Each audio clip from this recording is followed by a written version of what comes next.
Good afternoon all. My name is Kari Marttinen. I'm from HPP Attorneys.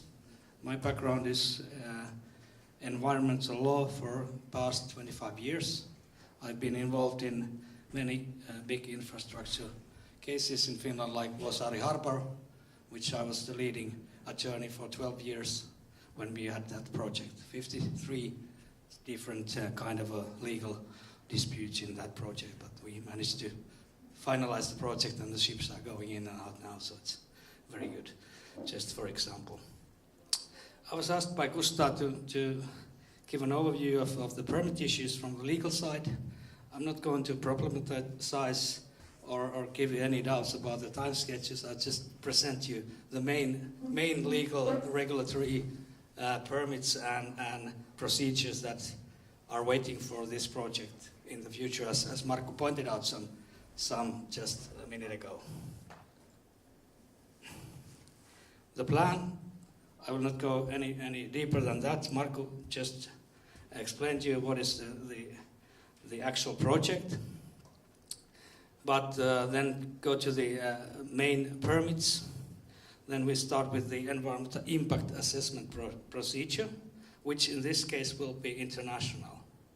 So the project will deal with Ministry of Environment, not the Economical Center of South Finland, but the ministry who will run the international project of environmental impact assessment with Estonia. And we have to say that we have very few this kind of impact assessment commenced in Finland, the latest being Fennovoima nuclear plant and Nord Stream gas pipeline number 1 and 2. Those were the latest big project that went through the international environmental impact assessment procedure. Then we have this EEZ, Legislation Act on Exclusive Economic Zone in Finland, and when you're utilizing the economic zone of Finland, you need the permit of the government. That is one of the main permits that this project will need. And then I think one of the most important and critical issues, critical permits for the project will be the Natura 2000 permit for the artificial island. I have to say that so far no deviation permits for Natura 2000 protection values have been given in Finland. 2 times they have been sought. One time in Vuosaari Harbor, which the outcome was that the harbor was not in the need of the deviation permit, and the land use plan could be approved without that permit. That was the final word of the Supreme Administrative Court. So that was the first case. So we the Regional Council of Uusimaa sought the permit, but the final outcome was that they could approve the plan without it. The second time it has been applied was for the reservoir of Kemihaara. Just this, the decision was made early February this year, and the government declined the permit from the Kemihaara reservoir, which was used to call Vuotos, but now it's Kemihaara reservoir, and it's on the Natura 2000 area, and that was declined by the government. So we have none of these permits given in Finland. In Europe, there are several. Germany has 21 permits given for deviation of Natura 2000 values, but Finland, so far none. So this is one of the issues that will have to be dealt very carefully and skillfully. What next, of course, what was mentioned in Markus' presentation also, you need Water Act permits, and you will need several of them. Artificial island needs, I think, several permits, dredging, formation of new land. This will be like many permits, and they have to be combined if you need to speed this up. So many permits applied at the same time, and then you can have the project going in good speed. Then you need, as Marco said, also land use plans. We have at this point 3 levels of plans, and this kind of a project needs them all. So finally, this tunnel project needs to be involved in all of the land use plan levels that we have in Finland, meaning regional, general, and detailed plan. So this project will have to go through all of them. There are ways to speed up and going with the deviation permits for parts of the project, but the whole project will be finally in the need of all of three land use planning levels. What is the specific issue in Finland is that we have very wide possibilities to appeal against planning. So the membership of the community is enough to file in an appeal.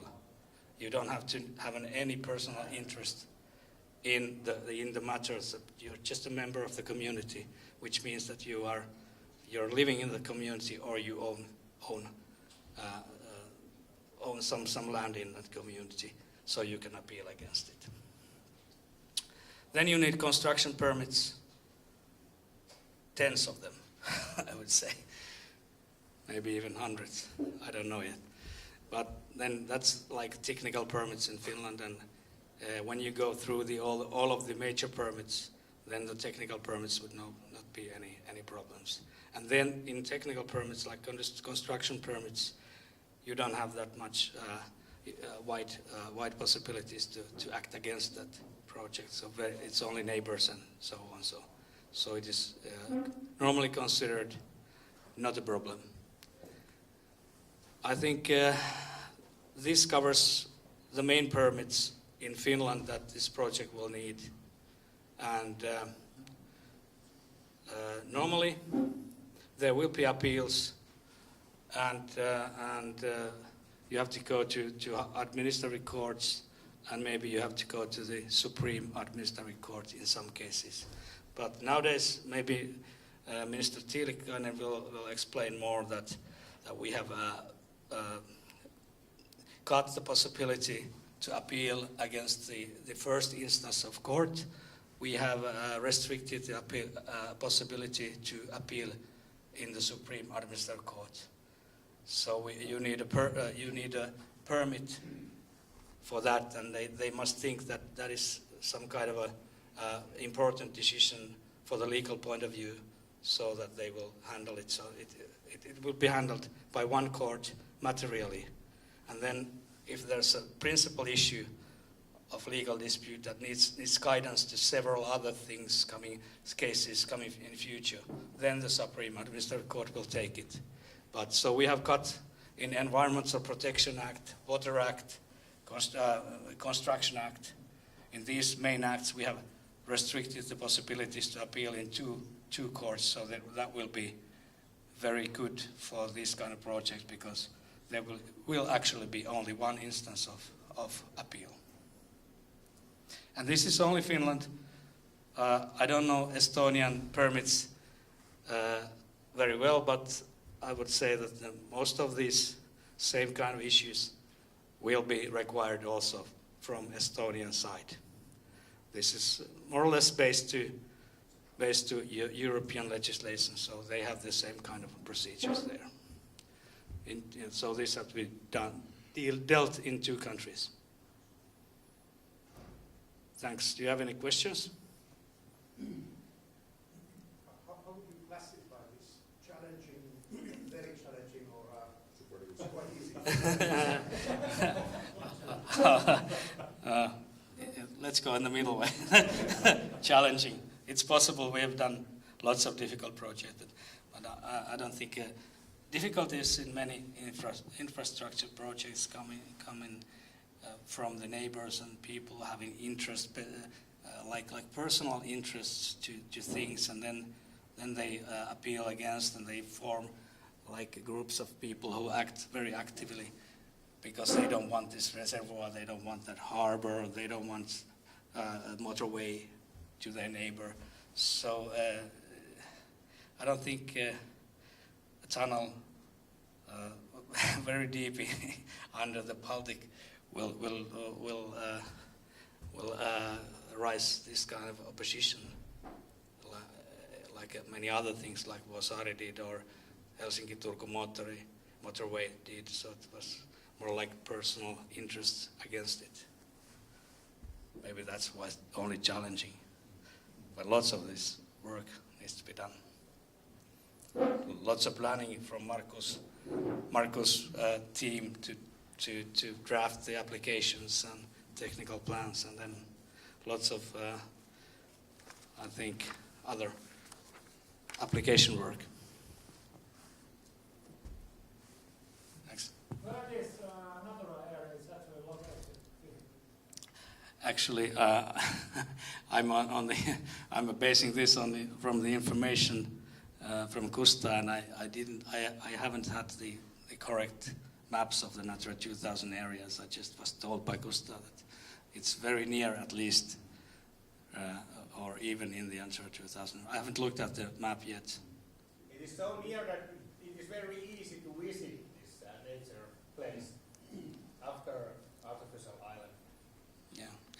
This Enviromental area where we are planning to build the island, there is some Natura zones close by. Of course, we try to go around them, but in some cases, everything is not possible every time. Yeah. But what is actually, I think, most important point here is that we haven't taken the approach that we design everything and then we start asking for permission. So we actually started talking with the ministry and people there early last year already, and basically just trying to figure out that where is the best place for the island with the least impact on the environment. Because of course we can design like the route to the tunnel any way we like. So the whole idea is to, again, just why we're doing this presentation and this event today, is to engage people early on, have an open dialogue about like what makes sense. And I mean, this is very much true for the island that, of course, we could just say, okay, this is, like where it's going to be, take it or leave it. But we got very good feedback from the ministry. I'm sure that Minister Tiilikainen will talk about that today as well. But I think that it's very important that why create problems that you don't need. And what we want to do today is really share kind of like the amount of different kind of like permits and things that we have to work on.